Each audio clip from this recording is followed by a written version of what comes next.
আসসালামু আলাইকুম, স্বাগতম এডুকেশন টিপস হাউজে। এডুকেশন টিপস হাউজের এখনকার বিশেষ আয়োজনে থাকছে প্রাণী সম্পদ অধিদপ্তর নিয়োগ সহায়িকা 2024, অর্থাৎ 2024 সালে যে নিয়োগ বিজ্ঞপ্তি হয়েছিল তার ধারাবাহিকতায় আমাদের পরীক্ষাটি অনুষ্ঠিত হবে 2 মে 2025 রোজ শুক্রবার সকাল 10টা থেকে 11টা, অর্থাৎ পরীক্ষার সময় দেখা যাচ্ছে 1 ঘন্টা। যেহেতু 1 ঘন্টা সময় দেখা যাচ্ছে এবং অনেক পরীক্ষার্থী রয়েছে, সে ধারাবাহিকতায় আমরা ভেবে নিতে পারি বা আমরা এটা এটা আশ্বাস দিতে পারি যে এটি এমসিকিউ আকারে পরীক্ষাটা অনুষ্ঠিত হতে যাচ্ছে। তো এমসিকিউর উপর আপনাদের প্রিপারেশনের জন্য আমি আমাদের চ্যানেলটিতে এডুকেশন টিপস হাউস চ্যানেলটিতে আমি একটা প্লেলিস্ট করে রেখেছি। সেখানে প্রায় 1000 বিগত সালের প্রশ্ন সমাধান রয়েছে। যারা পরীক্ষার জন্য প্রস্তুতি নিচ্ছেন তারা অবশ্যই 1000 এমসিকিউ একটু দেখে যাওয়ার অনুরোধ রইল। এতে করে আপনাদের পরীক্ষার হলে অনেক সহায়ক ভূমিকা রাখবে বলে আমি আশা রাখছি।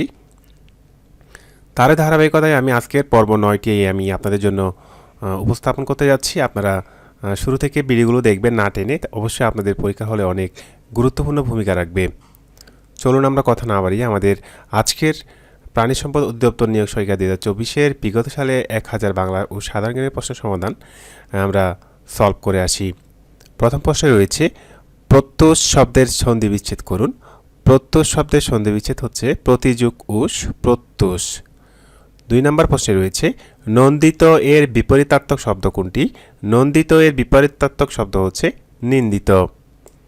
নিকুঞ্জ শব্দের সঠিকত্ব কোনটি? নিকুঞ্জ শব্দের সঠিকত্ব হচ্ছে বাগান। কোন বানানটি অশুদ্ধ? এখানে উপচার্য বানানটি হচ্ছে অশুদ্ধ। একটি গণিত প্রশ্ন রয়েছে 0.3, 0.03, 0.003 সমান কত? যেহেতু আমাদের পরীক্ষা হলে কোনো ক্যালকুলেটর বা ইলেকট্রনিক ডিভাইস থাকবে না, সেহেতু আমাদের অঙ্কগুলো আমাদেরকে খুব সহজেই শর্টকাটে করতে হবে এবং দ্রুত সময়ে করতে হবে। ওকে, তাহলে আমাদের এখানে কিভাবে করব অঙ্কটা? প্রথমে আমরা শেষের যে সংখ্যাগুলো রয়েছে তিনটা আমরা গুণ করে দেব। 3 তারিখে 9, 3 নং 27, তাহলে আমরা 27 সব জায়গায় আছে। এখন কোন 27টা হবে সেটা আমরা আইডেন্টিফাই করব। দেখব দশমিকের পর আমাদের কয়টা সংখ্যা আছে। এখানে একটা, এখানে 2টা, তাহলে হচ্ছে আমাদের 3টা, এখানে আছে 3টা, তাহলে 6টা। তাহলে অবশ্যই আমাদের দশমিকের পরে 6টা সংখ্যা থাকতে হবে। তাহলে এখানে দেখা যাচ্ছে যে আমাদের 3 নাম্বার অপশনটাতে দশমিকের পরে 6টা সংখ্যা রয়েছে। দেখেন 1টা 2টা 3টা 4টা 5টা 6টা, অর্থাৎ এই 27টা আমরা নিব। আশা করি আপনারা সহজে বুঝতে পেরেছেন অঙ্কটি।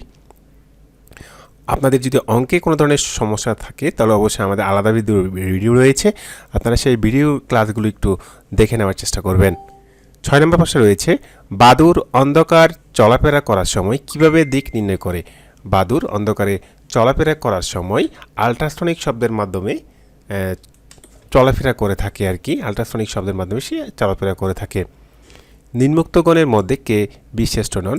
নিম্নোক্তগণের মধ্যে মুন্সি আব্দুর রব হচ্ছে বিশিষ্ট নন। 8 নম্বর প্রশ্ন রয়েছে 1982 সালে সমুদ্র আইন সংক্রান্ত কনভেনশন অনুযায়ী একটি উপকূলীয় রাষ্ট্রের মহীসোপানের সীমা হবে ভিত্তিরেখা হতে 200 নটিক্যাল মাইল পর্যন্ত। 9 নম্বর প্রশ্নে রয়েছে বরণের যোগ্য যিনি বাক্যটিকে এক কথায় প্রকাশ করুন, সেটি হচ্ছে বরেণ্য। 10 নম্বর প্রশ্নে রয়েছে কোন বানানটি শুদ্ধ? আদ্যাক্ষর। 11 নম্বর প্রশ্নে রয়েছে বহুব্রীহি সমাজ কয় প্রকার? বহুব্রীহি সমাজ হচ্ছে 8 প্রকার। এখানে একটি ইংরেজি প্রশ্ন আমরা দেখতে পাচ্ছি I prefer tea to coffee, তাহলে প্রিপারের সাথে আমরা প্রিপোজিশন টুটা নিব। 13 নম্বর প্রশ্নে রয়েছে কচুবনের কালাচাঁদ বাগধারাটির অর্থ কী? কচুবনের কালাচাঁদ বাগধারাটির অর্থ হচ্ছে অপদার্থ। মাথা খাও ভুলিও না খেয়েও মনে করে, মাথা খাও বলতে কি বোঝানো হয়েছে? মাথা খাও বলতে বোঝানো হয়েছে মাথার দিব্যি। 15 নম্বর প্রশ্ন রয়েছে একটি জ্যামিতিকের প্রশ্ন, যেটি হচ্ছে দুটি সরলরেখা পরস্পর ছেদ করলে যে 4টি কোণ উৎপন্ন হয় তাদের একটি বিপরীত কোণকে অপরটির কি বলে? বিপ্রতীপ কোণ বলে।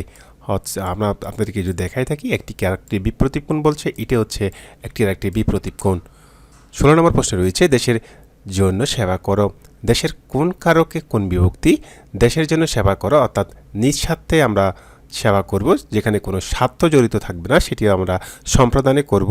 তাহলে দেশের জন্য যেখানে রয়েছে, বিভক্তি রয়েছে, সেখানে বিভক্তি মানে হচ্ছে ষষ্ঠী। তাহলে আমরা নিঃস্বার্থভাবে যখন কাজ করব সেটি হচ্ছে সম্প্রদানে, আর যেহেতু রয়েছে সেটা হচ্ছে ষষ্ঠী বিভক্তিতে পড়বে। তাহলে দেশের জন্য সেবা করা, দেশের কোন কারকে কোন বিভক্তি হবে, সেটি হচ্ছে সম্প্রদানে ষষ্ঠী বিভক্তি হবে। 17 নম্বর প্রশ্ন রয়েছে, প্রাচীন বাংলার প্রথম স্বাধীন নবপতির নাম কি? প্রাচীন বাংলার প্রথম স্বাধীন নবপতির নাম হচ্ছে রাজা শশাঙ্ক। 18 নম্বর প্রশ্ন রয়েছে, শৃঙ্খলাকে অতিক্রান্ত, এটি হচ্ছে উচ্ছৃঙ্খল, এটি কোন সমাজ? এটি হচ্ছে অব্যয়ীভাব সমাজ। 19 নম্বর প্রশ্ন রয়েছে, বাংলাদেশ মিয়ানমার সমুদ্র সীমা মামলার রায় হয় কত সালে? বাংলাদেশ মিয়ানমার সমুদ্র সীমা মামলার রায় হয় 14 মার্চ 2012 সালে। 20 নম্বর প্রশ্ন রয়েছে, জাতিসংঘের অঙ্গ সংস্থা নয় কোনটি? জাতিসংঘের অঙ্গ সংস্থা নয় হচ্ছে আন্তর্জাতিক রেড ক্রস, আর বাকি যেগুলো দেখা যাচ্ছে সবগুলো হচ্ছে জাতিসংঘের অঙ্গ সংস্থা। আশা করি আপনারা বুঝতে পেরেছেন 20 নম্বর প্রশ্নটি। 21 নম্বর প্রশ্ন রয়েছে, বাংলাদেশের সবচেয়ে খরস্রোতা নদী কোনটি? বাংলাদেশের সবচেয়ে খরস্রোতা নদী হচ্ছে কর্ণফুলী নদী, এটি চট্টগ্রাম জেলায় অবস্থিত। 22 নম্বর প্রশ্ন রয়েছে, প্রাচীনের বিপরীতার্থক শব্দ কি? প্রাচীনের বিপরীতার্থক শব্দ হচ্ছে অর্বাচীন। 23 নম্বর প্রশ্ন রয়েছে, চৌম্বক দ্বারা আকৃষ্ট হয় নয়, চৌম্বক দ্বারা আকৃষ্ট হয় না, সেটি হচ্ছে পৃথল, কখনো চৌম্বক দ্বারা আকৃষ্ট হয় না।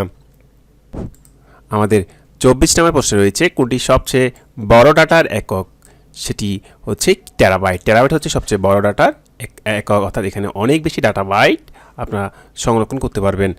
লোক সাহিত্য কাকে বলে? 25 নম্বরের মধ্যে রয়েছে, লোক সাহিত্য হচ্ছে লোকের মুখে মুখে প্রচলিত কাহিনী, গান, ছড়া ইত্যাদিকে বোঝানো হয়। 26 নম্বর প্রশ্ন রয়েছে, ডায়মন্ড কাটস ডায়মন্ডস, এর অনুবাদ কোনটি? এর অনুবাদ হচ্ছে মানিকে মানিক চিনে। অনেশন শব্দের সন্ধিবিচ্ছেদ করুন। অনেশন শব্দের সন্ধিবিচ্ছেদ হচ্ছে অনুযুগ এশন অনেশন। সন্ধিবিচ্ছেদ সম্পর্কে আমার গুরুত্বপূর্ণ একটি ভিডিও লেকচার রয়েছে এই চ্যানেলটির মধ্যে, আপনারা অবশ্যই দেখে নেবেন। ওই লেকচারটি যদি আপনারা কমপ্লিট করেন এবং পিডিএফ শিটটি যদি আপনারা সংগ্রহ করে থাকেন, তাহলে বাংলাদেশের যে কোনো চাকরি পরীক্ষায় আপনি 100% কমন পাবেন, আমি সেটি আশা রাখছি। 28 নম্বর প্রশ্ন রয়েছে, ঢাকায় প্রথম বাংলার রাজধানী স্থাপন করেন, ঢাকায় প্রথম বাংলার রাজধানী স্থাপন করেন ইসলাম খাঁ। আমাদের 29 নম্বর প্রশ্ন রয়েছে, আমরা গণিত অংশে এই প্রশ্নটি সমাধান করব। পরে রয়েছে 30 নম্বর প্রশ্ন। 30 নম্বর প্রশ্ন রয়েছে, মুক্তিযুদ্ধের কোন সেক্টরে কেবল নৌ কমান্ডো দ্বারা গঠিত হয়েছিল? মুক্তিযুদ্ধের 10 নম্বর সেক্টরে কেবল নৌ কমান্ডো দ্বারা সংগঠিত হয়েছিল। কোনটি বাংলাদেশের সীমান্তবর্তী দেশ? 31 নম্বর প্রশ্ন রয়েছে, বাংলাদেশের সীমান্তবর্তী দেশ হচ্ছে মিয়ানমার। 32 নম্বর প্রশ্ন রয়েছে, কোনটি বাংলার প্রাচীন জনপদের নাম নয়? কোনটি বাংলার প্রাচীন জনপদের নাম নয়? সেটি হচ্ছে মৌর্য। 33 নম্বর প্রশ্ন রয়েছে, নীল লোহিত কার ছন্দনাম? নীল লোহিত হচ্ছে সুনীল গঙ্গোপাধ্যায়ের ছন্দনাম। 34 নম্বর প্রশ্ন রয়েছে, বৃষ্টি পড়ে টুপুর টুপুর, এখানে টাপুর টুপুর কোন ধরনের শব্দ? এখানে টাপুর টুপুর হচ্ছে পদের দ্বিরুক্তি। 35 নম্বর প্রশ্ন রয়েছে, একাদশে বৃহস্পতি বাগদাটির অর্থ কী? একাদশে বৃহস্পতি বাগদাটির অর্থ হচ্ছে সৌভাগ্যর বিষয়। 36 নম্বর প্রশ্ন রয়েছে, নিচের কোনটি বাংলা লেখার সফটওয়্যার? নিচের বাংলা লেখার সফটওয়্যার হচ্ছে বিজয়। মৌলিক পদার্থ কোনটি? মৌলিক পদার্থ হচ্ছে লোহা।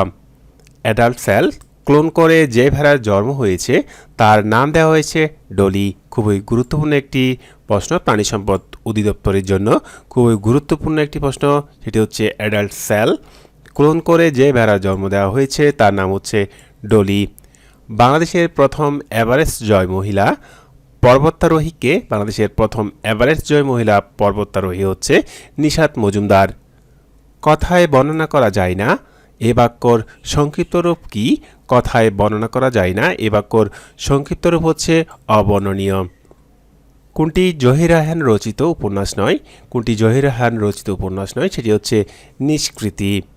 বিশ্বের রাজধানী বলা হয় নিম্নের কোন শহরকে? বিশ্বের রাজধানী বলা হয় নিউ ইয়র্ক শহরকে। আমাদের 43 নম্বর প্রশ্ন রয়েছে, সম্প্রতি বাংলাদেশের কোন অনুষ্ঠানটি জাতিসংঘের ইউনেস্কো সংস্কৃতির ঐতিহ্য তালিকায় স্থান পেয়েছিল? সেটি হচ্ছে মঙ্গল শোভাযাত্রা। দূর দূরান্ত এর বিপরীতাত্মক শব্দ কোনটি? দুর্দান্ত এর বিপরীতাত্মক শব্দ হচ্ছে নিরীহ।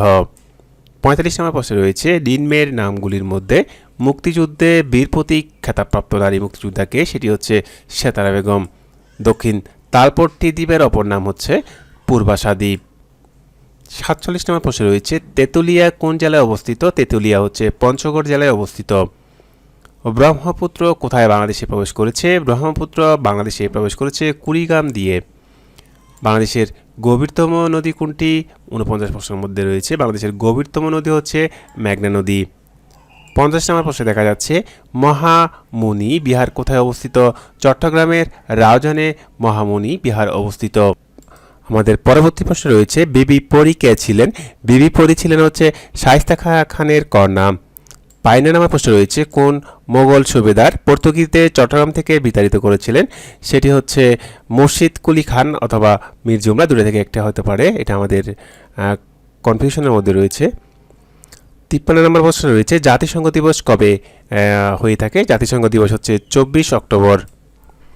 বৌদ্ধ সভ্যতার জন্য বিখ্যাত তক্ষশিলা অবস্থিত হচ্ছে পাকিস্তানে।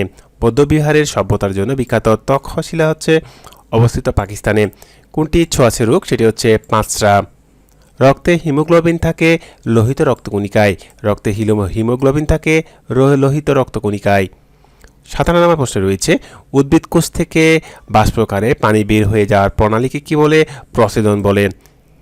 58 নম্বর প্রশ্ন রয়েছে কেঁচোর রক্তে হিমোগ্লোবিন থাকে রক্তরসে। 59 নম্বর প্রশ্ন রয়েছে স্যালিক অ্যাসিড পাওয়া যায়। স্যালিক অ্যাসিড কোথায় পাওয়া যায়? স্যালিক অ্যাসিড পাওয়া যায় টমেটোতে। কোনটি সাবানকে শক্ত করে? কোনটি সাবানকে শক্ত করে? সেটি হচ্ছে সোডিয়াম সিলিক। আমাদের 61 নম্বর প্রশ্ন রয়েছে কোন রঙের বস্তুর তাপ শোষণ ক্ষমতা কম? সাদা রঙের বস্তুর তাপ শোষণ ক্ষমতা কম। 62 নম্বর প্রশ্ন রয়েছে একটি পেন্ডুলাম ঘড়ি বিষুব রেখা থেকে বেরোতে নিলে ঘড়িটি ফাস্ট হবে। তারপর প্রশ্ন রয়েছে 63 নম্বর প্রশ্ন, সেখানে রয়েছে কোন ভিটামিন ক্ষতস্থান হতে রক্তপড়া বন্ধ করতে সাহায্য করে? ভিটামিন কে ক্ষতস্থান হতে রক্তপড়া বন্ধে সাহায্য করে। বাংলাদেশ ক্রীড়া শিক্ষা প্রতিষ্ঠান বিকেএসপি কোথায় অবস্থিত? বাংলাদেশ ক্রীড়া শিক্ষা প্রতিষ্ঠান বিকেএসপি অবস্থিত সাভার। অভিষেক টেস্টে বাংলাদেশ ক্রিকেট দলের অধিনায়ক কে ছিলেন? অভিষেক টেস্টে বাংলাদেশ ক্রিকেট দলের অধিনায়ক ছিলেন নাইমুর রহমান দুর্জয়। কত সালে টেস্ট ক্রিকেট শুরু হয়? 1877 সালে টেস্ট ক্রিকেট শুরু হয়। 67 নম্বর প্রশ্ন রয়েছে দক্ষিণ আমেরিকায় অবস্থিত নয় কোন দেশটি? দক্ষিণ আমেরিকায় অবস্থিত নয় হচ্ছে আলবেনিয়া। বাংলাদেশের সংবিধানে আমাদের পরবর্তী প্রশ্ন দেখা যাচ্ছে বাংলাদেশ সংবিধান সর্বপ্রথম কোন তারিখে গণপরিষদে উত্থাপিত হয়? সেটি হচ্ছে 12 অক্টোবর 1972 সালে। 69 নম্বর প্রশ্ন রয়েছে কোনটিতে আমিষের পরিমাণ সবচেয়ে বেশি? আমিষের পরিমাণ সবচেয়ে বেশি শুটকি মাছে। বাংলাদেশ জাতিসংঘের কততম সদস্য? বাংলাদেশ জাতিসংঘের 136তম সদস্য। যে প্রাণীর 3টি হৃৎপিণ্ড আছে? প্রশ্নটির উত্তর এখানে দেওয়া নেই। আমরা পরবর্তী প্রশ্ন দেখি শব্দের তীব্রতা নির্ণায়ক যন্ত্র কোনটি? শব্দের তীব্রতা যন্ত্র নির্ণায়ক নাম হচ্ছে অডিওমিটার। 73 নম্বর প্রশ্ন রয়েছে কোন প্রাণীকে ডেভিল মাছ বলে? সেটি হচ্ছে অক্টোপাস। অক্টোপাসকে ডেভিল মাছ বলা হয়। করটিতে কতগুলো অস্থি থাকে? করটিতে 29টি অস্থি থাকে। 75 নম্বর প্রশ্ন রয়েছে নাইট্রোজেনের প্রধান উৎস কি? নাইট্রোজেনের প্রধান উৎস হচ্ছে বায়ুমণ্ডল। আমাদের 76 নম্বর প্রশ্ন রয়েছে আলেকজান্ডার গ্রাহাম বেল কি আবিষ্কার করেন? আলেকজান্ডার গ্রাহাম বেল আবিষ্কার করেন টেলিফোন। জার্মানির মুদ্রার নাম কি? জার্মানির মুদ্রার নাম হচ্ছে ইউরো। পৃথিবীর কোন নদীতে মাছ হয় না? উত্তর হচ্ছে জর্দান নদীতে মাছ হয় না। 79 নম্বর প্রশ্ন রয়েছে জাতীয় স্মৃতিসৌধটি কবে উদ্বোধন করা হয়? জাতীয় স্মৃতিসৌধটি উদ্বোধন করা হয় 1982 সালের 16 ডিসেম্বর। কিসের সাহায্যে সমুদ্রের ও কুয়ার গভীরতা নির্ণয় করা যায়?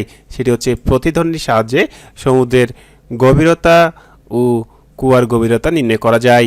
81 নম্বর প্রশ্ন রয়েছে ফাঁসির মঞ্চ গেয়ে গেল যারা জীবনের জয়গান আসি এ লক্ষ্য দাঁড়ায় আছে তারা দিবে কোন বলিদান? প্রকৃতি রচিতাকে? প্রকৃতি রচিতা হচ্ছে কাজী নজরুল ইসলাম। বিশের বাজি কাজী নজরুল রচিত একটি কাব্যগ্রন্থ। এইসব দিন রাত্রি নাটকটি লেখককে হুমায়ুন আহমেদ। কোন বানানটি শুদ্ধ? সেটি হচ্ছে উন্মিলন। আমাদের 85 নম্বর প্রশ্ন রয়েছে কোনটি শুদ্ধ বানান? সেটি হচ্ছে প্রয়ইনি। তার চোখ দিয়ে পানি পড়ে বাক্যে নিম্নরেখ শব্দটি কোন কারকে কোন বিভক্তি? সেটি হচ্ছে অপাদানে তৃতীয়া বিভক্তি। আমাদের 87 নম্বর প্রশ্ন রয়েছে, এমন মেয়ে আর দেখিনি বাক্যের নিম্নরেখ শব্দটি কোন কারকে কোন বিভক্তি, সেটি হচ্ছে কর্মে শূন্য। বিষ বৃক্ষ, বিষ সদৃশ বৃক্ষ কোন সমাজ, সেটি হচ্ছে কর্মধারয় সমাজ। মেঘ শূন্য, মেঘ দ্বারা শূন্য কোন সমাজ, সেটি হচ্ছে তৎপুরুষ সমাজ। যা পূর্বে ছিল এখন নেই, এক কথায় আমরা কি বলবো, এটিকে ভূতপূর্ব। যে নারী প্রিয় কথা বলে, এক কথায় আমরা কি বলবো, তাকে প্রিয়ঙ্গদা। 2 নম্বর প্রশ্ন রয়েছে, ভাবুক শব্দের সন্ধি বিচ্ছেদ কোনটি? ভাবুক শব্দের সন্ধি বিচ্ছেদ হচ্ছে ভযোগ উক ভাবুক। কোকিল শব্দের সমার্থক শব্দ কোনটি? কোকিল শব্দের সমার্থক শব্দ হচ্ছে কাকপুষ্ট। আবাহন শব্দের বিপরীতার্থক শব্দ কোনটি? আবাহন শব্দের বিপরীত শব্দ হচ্ছে বিসর্জন।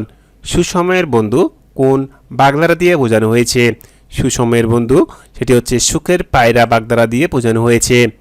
আব্দুল্লাহ উপন্যাসের লেখককে? আব্দুল্লাহ উপন্যাসের লেখক হচ্ছে কাজী ইমদাদুল হক। সঞ্চিতা কোন কবির কাব্য সংকলন? সঞ্চিতা হচ্ছে কবি নজরুল ইসলামের কাব্য সংকলন। বসন্ত কুমারী নাটককার রচনা? বসন্ত কুমারী নাটকটি হচ্ছে মীর মোশাররফ হোসেনের রচনা। নিচের বাক্য সুন্দর শব্দটি কোন পদ? নিচের বাক্যে সুন্দর শব্দটি কোন পদ? সেটি সুন্দরের একটি নিজস্ব আকর্ষণ শক্তি আছে, তাই এটি হচ্ছে বিশেষ্য পদ। নিচের কোন শব্দটি ব্রহবী সমাজের উদাহরণ? সেটি হচ্ছে বিনা পানি। বিনা পানি শব্দটি হচ্ছে ব্রহবী সমাজের উদাহরণ। আপনারা যারা প্রাণী সম্পদ অধিদপ্তরের 2 মের পরীক্ষাটি অংশগ্রহণ করতে যাচ্ছেন, তাদের জন্য এই ভিডিও লেকচারগুলো খুবই গুরুত্বপূর্ণ ভূমিকা রাখবে বলে আমি আশা করছি। আপনারা সব ভিডিও আমার এডুকেশন টিপস হাউস চ্যানেলটির প্লেলিস্ট বাটনে পাবেন। আমাদের পরবর্তী যে লেকচারটি থাকবে, সর্বশেষ লেকচার, সেটি হচ্ছে 10 নম্বর লেকচার। এরই মধ্যে দিয়ে আমরা 1000 প্রশ্ন সমাধান আমরা এখানে কমপ্লিট করেছি। আপনারা যারা পরীক্ষার প্রিপারেশন নিচ্ছেন, তারা অবশ্যই 1000 এমসিকিউ এক পলকে দেখে নেবেন। ইনশাল্লাহ পরীক্ষায় খুবই গুরুত্বপূর্ণ ভূমিকা রাখবে বলে আমি আশা রাখছি। এবং পাশাপাশি আমি প্রাণী সম্পদ অধিদপ্তরের জন্য স্পেশাল গণিত ক্লাস নিব। আপনারা সবাই আমার চ্যানেলটির সাথে যুক্ত থাকবেন, বন্ধুদের মাঝে চ্যানেলটি শেয়ার করবেন এবং সাবস্ক্রাইব করে আমার পাশেই থাকবেন। সবাই ভালো থাকবেন, সেই প্রত্যাশা রেখে আমি এখানে বিদায় নিচ্ছি। আল্লাহ হাফেজ, আসসালামু আলাইকুম।